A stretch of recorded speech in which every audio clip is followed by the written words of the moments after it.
Merry Christmas, everybody. Welcome back to Millennial Knowledge.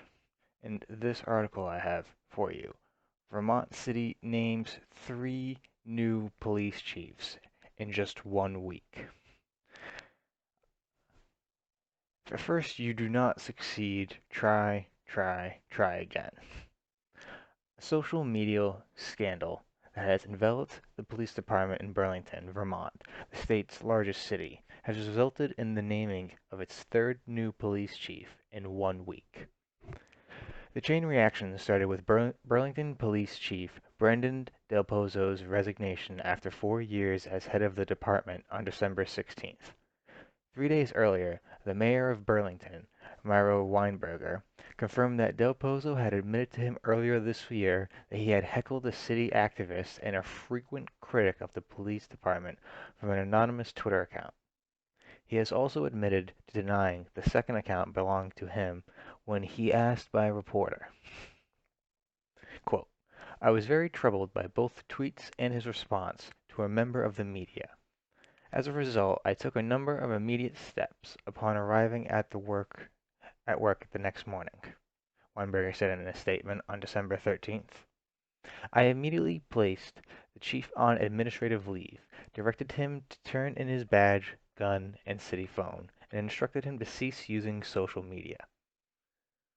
While Del Pozo received mental health counseling for the issue, he chose to resign the Monday after Weinberger's letter. Del Pozo said he plans to publish a book on policing and as he is about to receive his doctorate, start a research center on policing and public health, according to his resignation letter submitted to the mayor. Del Pozo's resignation was just the first domino, though. Deputy Chief Jan Wright stepped in to replace Del Pozo, only to admit the same day that she also had an anonymous Twitter account. While Deputy Chief Wright's situation may be very different than Chief Del Pozo's, given the circumstances the department is facing, I found the failure to raise the issue with me in the lead-up to today to constitute a lapse in judgment, the mayor said in a statement. She did not apparently use the account to criticize members of the public, and Weinberger said an investigation will continue while she is on administrative leave. I do not think it is important to follow the typical practice and complete that now, Weinberger said Friday. I'll have more to say about this as soon as possible, but that's about all I can say at this point.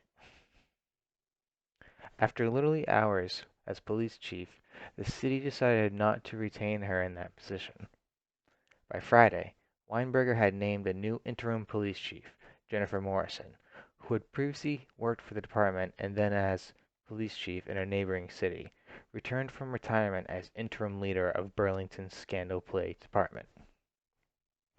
It is an honor and privilege to rejoin the organization that taught me so much and shaped me as a law enforcement leader, Morrison said at a press conference Friday. There is definitely some work to be done. Morrison called it a world-class policy agency and asked outsiders not to lose sight of that. She won't actually take over as police chief until January, when approved by the city council. She also won't apply for the full-time position. Deputy Chief John Murray is currently leading the department in an acting role until Morrison is confirmed. The city is expected to bring in an independent consultant to address the police department's social media policy. The policy that has worked on throughout this time and was nearing approval did not speak to the issue of pseudonym accounts, Weinberger said Friday, and that is obviously something now I see police policy going forward will need to address.